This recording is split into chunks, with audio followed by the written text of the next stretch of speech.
ನಮಸ್ಕಾರ ಕರ್ನಾಟಕ, ಎಲ್ಲರಿಗೂ ಬೆಳಗಿನ ಶುಭೋದಯಗಳು. ಬೆಳಗ್ಗೆನೆ ಮೋಸ ಮಾಡೋರು, ಜನಗಳಿಗೆ ಮುನಾಯಿಸೋರ ಬಗ್ಗೆನೇ ಮಾತಾಡೋ ಪರಿಸ್ಥಿತಿ. ಏನಪ್ಪ ಅಂದರೆ, ಈ ಐಶ್ವರ್ಯ ಗೌಡ ನಿನ್ನೆ ಅರೆಸ್ಟ್ ಆದರು, ಬೆಳಗ್ಗೆ ಸಂಜೆ ಬೇಲ್ ಆಗೋಯ್ತು. ನಮ್ಮ ಕಾನೂನು ಯಾವ ಥರ ಆಗ್ಬಿಟ್ಟಿದೆ ಅಂದರೆ, ಮೋಸ ಮಾಡೋರಿಗೆಲ್ಲ ಈ ಥರ ಎಲ್ಲ ಬೇಲ್ಗಳು ಇಷ್ಟು ಬೇಗ ಸಿಕ್ಬಿಟ್ರೆ ಇನ್ನು ಮುಂಡಾಯಿಸ್ಕೊಂಡು ಇನ್ನೆಷ್ಟು ಜನಕ್ಕೆ ಟೋಪಿ ಹಾಕೊಂಡು ಓಡಾಡ್ತಾರ ಗೊತ್ತಿಲ್ಲ.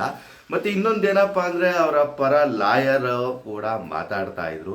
ಶಿಲ್ಪಾ ಗೌಡ ಏನು ಕಂಪ್ಲೇಂಟ್ ಕೊಟ್ಟಿದ್ರು, ಅವರ ಪರ ಲಾಯರ್ ಕೂಡ ಮಾತಾಡ್ತಾ ಇದ್ರು. ಇದು ಪೊಲೀಸ್ ಅವರಿಗೆ ಅವಮಾನ ಆಗಿದೆ.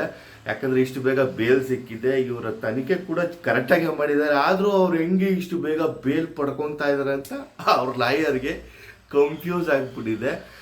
ಕೋರ್ಟಿಗೆ ಅವರು ಸುಳ್ಳು ಹೇಳಿ ಈ ಒಂದು ಆರ್ಡ್ರನ್ನು ಮಾಡಿಸ್ಕೊಂಡಿದ್ದಾರೆ ಅಂದರೆ, ಅಲ್ಲ ಗುರು, ಇಷ್ಟು ಜನಕ್ಕೆ ಯಾರ್ಯಾರು ಹೆಸರು ಹೇಳಿ ಸುಳ್ಳು ಹೇಳಿರೋರಿಗೆ ಇನ್ನು ಕೋರ್ಟಲ್ಲಿ ಸುಳ್ಳು ಹೇಳೋದು ದೊಡ್ಡ ವಿಷಯನ? ಇಷ್ಟು ಮೂಡಾಯಿಸಿರೋರಿಗೆ DK ಸುರೇಶ್ ಗೊತ್ತು, ಅನಿತಾ ಕುಮಾರಸ್ವಾಮಿ ಗೊತ್ತು, ನಿಖಿಲ್ ಕುಮಾರಸ್ವಾಮಿ ಗೊತ್ತು, ಇನ್ನು ಸುಮಾರು ಜನದ ಹೆಸರು ಹೇಳ್ಬಿಟ್ಟವ್ರೆ. ಎಲ್ಲರ ಹೆಸರು ಹೇಳಿ ಟೋಪಿ ಹಾಕಿ ಹಾಕಿ ಹಾಕಿ ಹಾಕಿ ₹1,00,00,000 ಮುಂಡಾಯಿಸೋರೆ. ಇನ್ನು ಕೋರ್ಟಿಗೆ ಒಂದು ಸುಳ್ಳು ಹೇಳೋದು ದೊಡ್ಡ ವಿಷಯನ? ಸರ್ಕಾರ ಇದ್ರ ಬಗ್ಗೆ ನಿಜ ಹೇಳ್ತೀನಿ, ಎಚ್ಚೆತ್ಕೊಬೇಕು. ಈ ಒಂದು ಪ್ರಕರಣನ SITಗಾದರೂ ಕೊಡಬೇಕು ಅಟ್ಲೀಸ್ಟು. ಇಲ್ಲಾಂದರೆ ಇಂಥವ್ರು ಬುದ್ಧಿ ಕಲಿಯಲ್ಲ ಗುರುವೆ. ಆದರೂ ನಮ್ಮ ಕಾನೂನು ಇಷ್ಟೊಂದು ವೀಕ್ ಆಗಿಬಿಟ್ರೆ ಕಷ್ಟ ಇದೆ. ಇಂಥವ್ರ ಬಗ್ಗೆ ಏನು ಹೇಳೋದು? ಬೆಳಿಗ್ಗೆ ನನಗೆ ಆಶ್ಚರ್ಯ ಆಗೋಯ್ತು. ಬೆಳಗ್ಗೆ ಅರೆಸ್ಟು, ಸಂಜೆ ಬೇಲು, ಬೊಂಬಡಾಗಿದೆ. ಏನಪ್ಪ, ಮೋಸ ಹೋಗೋರು ಇರೋವರೆಗೂ ಮೋಸ ಮಾಡೋರು ಇದ್ದೇ ಇರ್ತಾರೆ ಅಂತಾರಲ್ಲ, ಈ ಥರ ಪರಿಸ್ಥಿತಿಗೆ ಬಂದು ನಿಂತಿದೆ.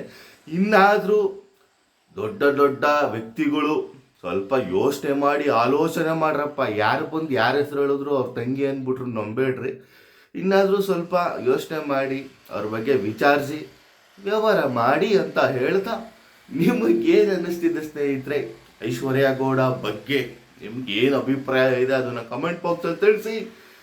ಆದಷ್ಟು ಈ ಒಂದು ವಿಡಿಯೋನ ಶೇರ್ ಮಾಡಿ, ಲೈಕ್ ಮಾಡಿ, ಸಬ್ಸ್ಕ್ರೈಬ್ ಕೂಡ ಮಾಡಿ. ಸತ್ಯಮೇವ ಜಯತೆ ಅಂತ ಹೇಳ್ತಾ, ಒಂದಲ್ಲ ಒಂದು ದಿವಸ ನ್ಯಾಯ ಸಿಗುತ್ತೆ ಅಂತ ಕೂಡ ಹೇಳ್ತಾ ಈ ಒಂದು ವಿಡಿಯೋನ ಮುಗಿಸ್ತಾ ಇದ್ದೀನಿ.